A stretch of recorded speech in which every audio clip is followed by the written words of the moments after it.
Buongiorno ragazzi, buongiorno. Oggi siamo a bordo di questa Husqvarna Norden 901. Sono molto contento di aver avuto la possibilità di provare questa Husqvarna perché dopo essere rimasto, lo so che non c'entra niente, stiamo parlando di un altro brand, ma dopo essere rimasto un po' scottato dal bicilindrico parallelo fronte marcia della BMW F900 XR, avrei tanto voluto provare un bicilindrico in un'altra chiave. E purtroppo oggi, ve lo dico già, sarà un test molto breve, sarà soltanto un piccolo assaggio, ma anche oggi ho deciso di fare questo test con il passeggero, proprio perché voglio capire una moto che si prefigura come una moto da viaggio in declinazione, quindi un po' più meno race oriented, meno ready to race rispetto alla KTM, ed è per questo che oggi siamo sempre qua con Ania, la nostra passeggera, e devo dirvi che sulle prime questa moto, scendendo immediatamente dal multistrada V4, si sentono subito i 30 kg in meno, abbondanti, se non 40. E un'altra cosa che si nota è la posizione, perché devo dire che mi piace molto, è molto raccolta, molto comoda, la frizione è un burro, è morbidissima, ha un leggero on-off e giustamente sta iniziando a piovere. Ma noi la proviamo lo stesso. Allora, il cambio elettronico è un bel cambio, devo dire che mi piace, è secco negli innesti, le sospensioni sono da 240 mm, le VP Apex, e io ho un po' un debole per le VP, direi che la mia classifica personale non so se sono avanti alle Öhlins su questo tipo di moto, su questi livelli, ma ci si avvicinano perché mi piacciono molto. Allora, ha delle leggere esitazioni sui 2-3 mila giri, una sorta di mancanza che poi riprende. Vedete, non sto facendo l'apposta, ma ho delle difficoltà. Vedete questi strappettini?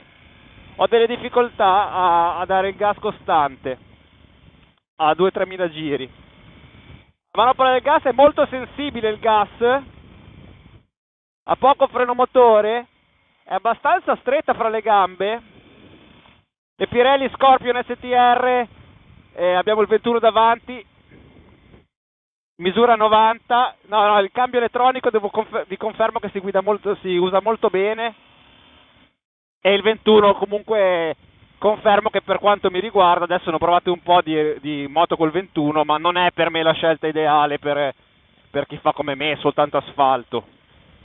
La posizione in sella dicono che è troppo bassa la sella, in posizione bassa, regolabile su 2 posizioni, ma per la mia altezza invece è giusta, e anzi vi devo dire che comunque complice una sella sì stretta ma non strettissima, non tocco benissimo in terra e quindi va bene così.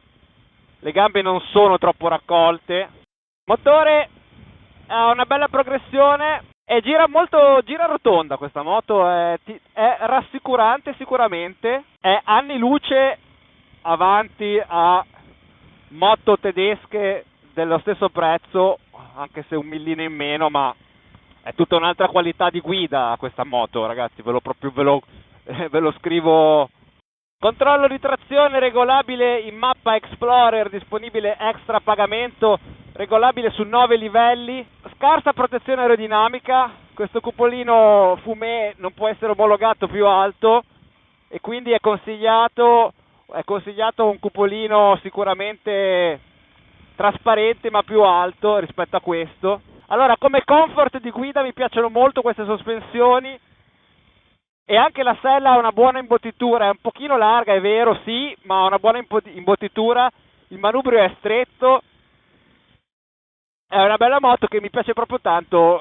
Devo dire che le gambe sono ben protette, ben riparate, l'acqua non mi sta arrivando addosso. Non mi piace tanto a 2-3 mila giri questo on-off che ha, non potrei dirlo in nessun altro modo, è un po' di on-off. Ammirate il paesaggio di Genova sotto la pioggia, ma facciamo questo per voi.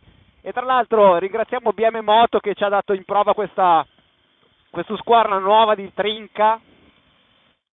Allora, il cambio veramente sì, è molto preciso anche a 2000 giri, 2500 giri. Devo dire che questo motore a me non fa gridare al miracolo, continuo a sostenere che per quanto abbia un po' più di caratteri rispetto al BMW F900 XR per esempio, ma a me queste bicilindriche parallele non fanno impazzire, vibrazioni ce ne sono proprio poche. Proviamo un regime autostradale, se ci riesco a portarla a 5000 giri.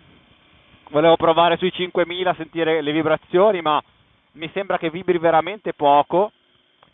E a differenza di altre devo anche dirvi in realtà che il 21 all'anteriore lo sento poco, si sente un pochino nei cambi di direzione, ma non mi dà particolarmente fastidio e devo dire che questa moto è molto ben centrata secondo me per una persona della mia altezza, 1,70 m, mi sento molto a mio agio in sella, è molto confortevole ed è proprio l'altezza giusta, nel senso che ho il manubrio abbastanza vicino al corpo, sono molto raccolto, mi trovo bene. Questo on-off di cui sento pochissimo parlare è molto fastidioso a 2000 giri, molto fastidioso.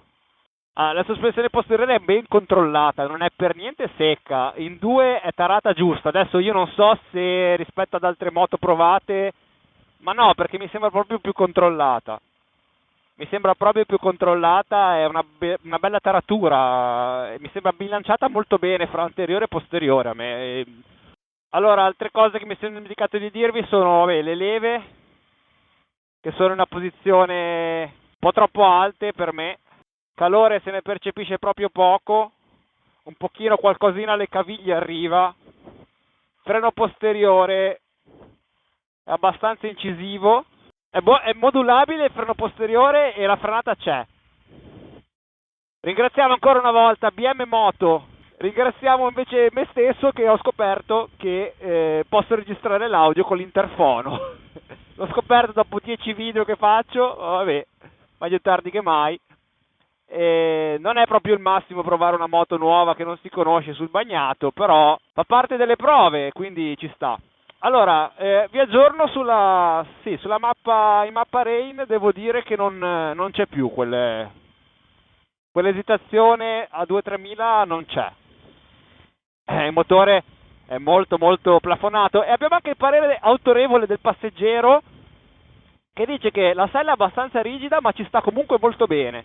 E io vi dico invece che sarebbe mi hanno detto prima di partire che la sella che sto usando è in posizione bassa, ma devo dirvi che nelle manovre ho difficoltà. Se siete alti 1,70 con la Norden si ha difficoltà. La frenata è pronta, adesso non sono riuscito a fare delle gran frenate, però vi posso dire che non mi fa impazzire, nel senso che è un po' come quella del multistrada, è pronta sì, ma saranno le pastiglie, non so cosa, penso le pastiglie, non è molto diretta, è un pochino quel pastoso che non mi fa impazzire. È pronta nel senso che appena toccate non fa effetto polmone, non ha zone, punti morti, è diretta.